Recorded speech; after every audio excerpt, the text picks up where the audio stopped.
एक बार एक नगर के राजा के यहाँ पुत्र पैदा हुआ। इस खुशी में राजा ने पूरे नगर में घोषणा करवा दी कि कल पूरी जनता के लिए राजदरबार खोल दिया जाएगा। जो व्यक्ति सुबह आकर सबसे पहले जिस चीज को हाथ लगाएगा वो उसी की हो जाएगी। पूरे राज्य में खुशी का माहौल छा गया। सारे लोग खुशी से फूले ना समा रहे थे।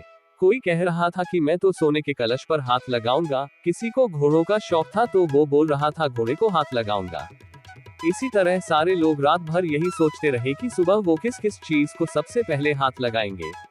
सुबह जैसे ही दरबार खुला, सारे लोगों का राजा ने राज दरबार में स्वागत किया।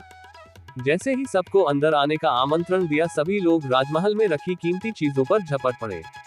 सबके मन में डर था कि कोई दूसरा पहले आके उनकी पसंदीदा चीजों को हाथ ना लगा दे। कुछ ही देर में दरबार का माहौल बड़ा अजीब हो गया। सारे लोग इधर उधर दौड़ रहे थे। राजा अपने सिंहासन पर बैठा ये सब देख रहा था और राजा को बड़ा ही आनंद आ रहा था। अचानक एक छोटा सा बच्चा भीड़ से निकलकर आया और राजा की ओर आने लगा। राजा उसे देखकर कुछ समझ नहीं पाया और इतने में वो बच्चा राजा के नजदीक आया और उसने राजा को हाथ लगा दिया। अब राजा उसका हो चुका था, तो इस तरह राजा की हर चीज उसकी हो गई। दोस्तों, इसी तरह जैसे राजा ने जनता को मौका दिया, वैसे ही हमारा ईश्वर हमें रोजाना मौका देता है कुछ पाने का।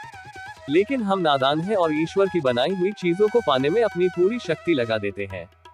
किसी को गाड़ी चाहिए तो किसी को बंगला, किसी को पैसा तो किसी को शान शौकत। रोज भगवान से प्रार्थना में भी भगवान की ही चीजें मांगते हैं। जो लोग सत्य को जान लेते हैं वो भगवान की चीजें नहीं बल्कि भगवान को ही प्राप्त करने की कोशिश करते हैं। भगवान को पा लिया तो उस मालिक की हर चीज आपकी ही हो जाएगी। तो फिर क्यों मूर्खों की तरह दिन रात उसकी बनाई चीजों को पाने में अपना कीमती समय गंवाते हो। उस ईश्वर की स्तुति करो, उसे पाने की कोशिश करो, फिर उसकी हर चीज आपकी हो जाएगी। दोस्तों, कहानियां हमारे जीवन में बहुत महत्वपूर्ण रोल अदा करती हैं। ये कहानी भी आपको एक अच्छी सीख देगी, ऐसी हमें पूरी उम्मीद है।